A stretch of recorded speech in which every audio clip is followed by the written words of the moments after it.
Hey guys, and welcome to the next episode of my Stardew Valley Let's Play.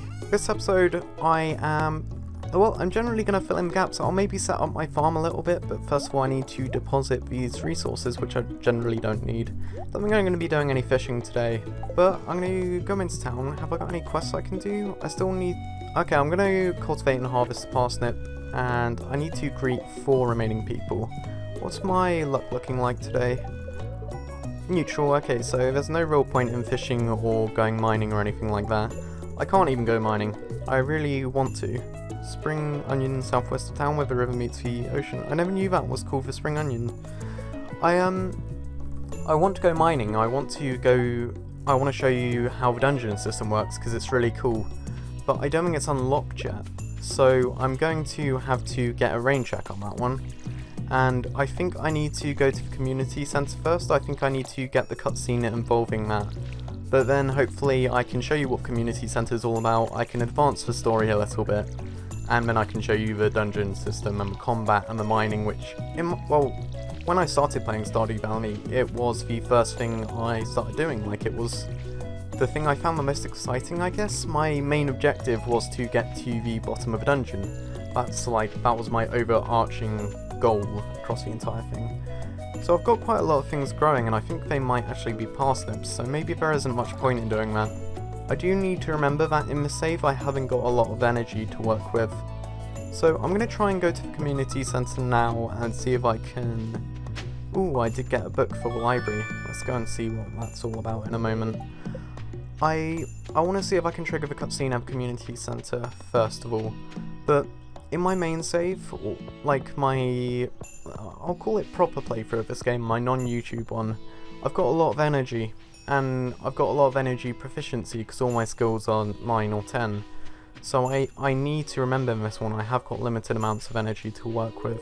Okay, community centre is still locked, so I'll go and talk to the mayor of town and see if he can help me get in there, possibly. I don't think anyone knows the exact unlock conditions for the community centre. Nobody really knows how to trigger certain cutscenes. I will accept the quest for 3 sunfish. 90 gold isn't great, but I'll do it on the off chance. So, in fact, I guess what I'll do is I'll hunt down the remaining characters and see if I can finish the introductions quest. That's not the mayor's house, I completely forgot where he lived for a moment. So I'll see if I can find the mayor. I will talk to him, see if he mentions the community centre. If not, I will go and look about the book. No, he's just talking about the salon. So that's not too handy. So I've just gone in the library and I've now got 2 books waiting for me. The first one is from Marnie, talking about animals and basically how to raise your relationship with them. And the second book is... no, that's the first one. It is impossible to click this one, I swear. That one talks about the uses of fertiliser, it tells you about fruit trees, and it informs you that crops will die at the end of the season, which a lot of people didn't know, and got really angry when there was, something happens at the end of the first month and all their crops die, and people were very unhappy at that. They were like, it's so stupid, there was no warning or anything, and it was cheap. But now Concerned Ape has moved that to the 3rd month. The crops still die, but the event that happens is no longer the same. So, I can't actually do much. I am going to go and check the mine, and oh no, I know he's just going to be working on it, so I might as well work on improving my farm, and I'll see who I have left to talk to. I haven't got too much money though, that's the problem. Cauliflowers do yield a very nice return, and I've got some fertiliser which I could work with, but I kind of want money fast. What's the quickest thing to... I suppose kale is pretty quick, it takes 6 days. Parsnips are obviously the fastest, but they don't get much money. Potatoes, you know what, 6 days for potatoes, and they yield multiple, in fact no, I'm just going to go for kale, which I can harvest with a scythe, so I think I can get 5 of these. That leaves me with a whole 7 gold, but I will plant this kale, and that should get me a nice money boost in a week or so. And who have I got left to talk to? Right, I think everyone... How do I know who I haven't talked to? Okay, I haven't talked to the blacksmith, I haven't talked to... I think that's the doctor, the nurse, Elliot, and the wizard. Okay, I can actually do all of those. I'm going to try and complete that So the nurse is here and the doctor's in his office. That's very handy for me. I don't need either of those. Can I sneak around? Can I even go in the doctor's office? Yes, I can. Sweet. So this is Harvey. He's one of the figures you can romance. Not many people like his mustache though. So word of warning, that's waiting for you. And this is Maru, the nurse. And she is like a scientist. She's a tinkerer. She's an inventor. She works on inventions. She's one of the few people I haven't really raised my... why do I keep saying relaised? Who I haven't raised my relationship with in the main game. So I've still got Gus the blacksmith. Oh wait, no, that's Pierre. How have I not talked to Pierre? He's the shop owner. Apparently I haven't talked to him, I've only used him as a shop. No wonder I confused him as Harvey. He knows my name, but I've never talked to him. There you go. It's Mr. Evans, the new farmer. I'm Pierre, the owner of the local general store. If you're looking for seeds, shop is the place to go. I'll also buy produce from you for a good price. Okay, there we go.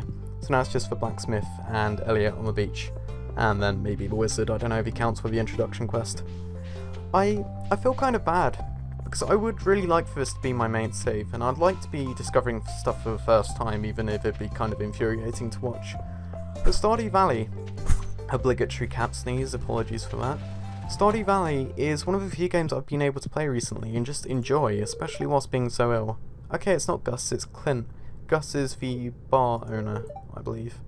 So there we go. Now it's just 2 more people I need to talk to, and then I've completed the introduction quest.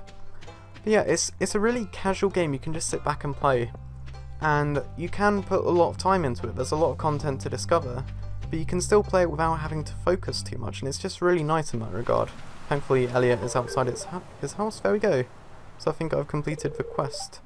I think that might speed up the community thing too. And I need to give someone a gift. And I've got the sunfish quest, and I've got the parsnip quest. Okay, who do I want to give a gift to? I asked about who people want me to romance in the last episode. The popular votes were Abigail, Sebastian, and what's her name? And Haley. Haley is really hard to romance. Sebastian is kind of hard because he's always in his room, and Abigail, if you guys are okay with it, I think I'm going to avoid romancing Abigail, because she's who I've actually got an announcement to make. She's who I married in my main save. It happened the other day. We had, as soon as I proposed to her, she accepted, and she... One second, I'm going to give this flower to Lewis. And there we go, I can accept that quest, which will actually give me some more money. So you know what, I'm going to go back and buy a couple more seeds. She's who I married. I proposed to her, she accepted, and she said, let's have a festival in 3 days. And I was like, holy shit, that's really quick. But I'm not going to complain. And I'm not going to buy more kale, I'm going to buy something cheaper. So I'll buy 2 potato seeds, there we go. Now I've got 7 more seeds to plant. But I'll finish what I was saying before. It's great, I can put time into it, I can play easily, casually, enjoy it, and there's still stuff to work towards. Like, there's still loads of quests and new stuff I'm discovering, even 50 hours into my other playthrough. And the main thing I wanted to address is Concerned Ape, the developer of this game, had an interview, and I need to quickly get my sap. He had an interview, and someone asked about any secrets he had hidden in the game. And supposedly, there's an Easter egg, or a secret in the game, that people haven't discovered yet. And I really, like, because he was so good at keeping the game secret. One sec, I can't make fertilizer, I didn't realise. I haven't got the recipe for it yet. Because the game is still generally undiscovered, he kept a good lid on it. He didn't reveal many of the game's features when it was first announced and came out. Nobody really knows how to do this Easter egg. There's still a lot of undiscovered stuff. And I want to work on it, if that makes sense. I want to find out what it is. And I want to contribute towards the hunting of this Easter egg. I know it's not very neat, but I'm just gonna plant those 2 there so it's all grouped up and clustered. But generally, yeah, I might as well spend the rest of my energy clearing up the farm. In fact, it's 2 PM, I'm gonna try and get those sunfish. Have I made any progress yet? Sunfish? No, I haven't. I believe sunfish are caught in rivers, so I'm gonna grab my fishing rod and free up some room, because I don't need any of these. I'll keep the watering can so I can refill it. And then get the bamboo pole, And yeah, I think that's all I need. I can't make any bait or anything of the sort, so all I need is a good old fishing rod. But I want to contribute towards finding it. And it's weird, because there are a lot of secrets in the game. There's a lot of things people don't really know the purpose of, or how to do, or what to do yet. So it's going to kind of be trial and error. I think finding Easter eggs is really fun. Like, it's one of the reasons I love Call of Duty Zombies. There's a massive Easter egg in every map, and finding it as a community was always one of the best things to do. Best things as in most fun. You can occasionally see sparkling spots in water, which catch stuff more often, but they're pretty rare. And I was wondering if I should do a separate video about that, and kind of dedicate it entirely towards that. And I might do that soon. Let me know if it's something you'd be interested in, because I don't know if it's necessary, per se. I don't know if I need to do that. God, I'm used to having a much bigger fishing bar from the fishing upgrades. Some fish, yes, I was correct, it's in rivers. There are 3 different fishing rods. You can get the bamboo one, you can get a fiberglass one, and then you can get an iridium one. And with all of them, the bar gets bigger. And then you can add bait, and you can add different kinds of corks to make the bar bigger. And I think your fishing level going up makes it bigger as well. Or that might just make the bar start higher, I'm not sure. But I might actually be able to get free sunfish. I kind of thought it was an unrealistic objective. 90 gold isn't that much, but it's actually a lot for me, seeing as I've only just started the game. But yeah, Easter egg. I want to hunt towards it. I don't think I'll do it in this playthrough. I'll probably do it in my main save where I have the resources available. But should I do content about that, or should I just do it in my own time and then only post discoveries or any news I have on it? Is there any point in doing an initial video on it, well, where I explain it to people? Or should I just assume anyone who's a fan of Stardew Valley will watch this video? I don't know, because playthroughs are something you kind of need to invest in. And not everyone's going to watch a playthrough, especially on a game like this. If you are still watching this playthrough, then not only props to you, but why have you not picked up Stardew Valley yourself yet? I saw threads on the Reddit, the subreddit of this game, where people were actually giving the game to others because they thought it was so good and they wanted others to experience it. Like, they thought it wasn't fair that they hadn't tried it for themselves yet. So I managed to get 3 sunfish. I do want to keep the silver one though, so I'm going to give away these 3. I need to see who to give it to them, and I need to hunt them down before the end of the day. But I reckon this series, I've started it as a kind of intense thing, and where I'm like, okay, I'm going to do loads every episode. But I think it's kind of a dichotomy to what the game's all about. And I think over time, I want to take it a bit more. Okay, Willie, us down by the beach, that'll be easy enough.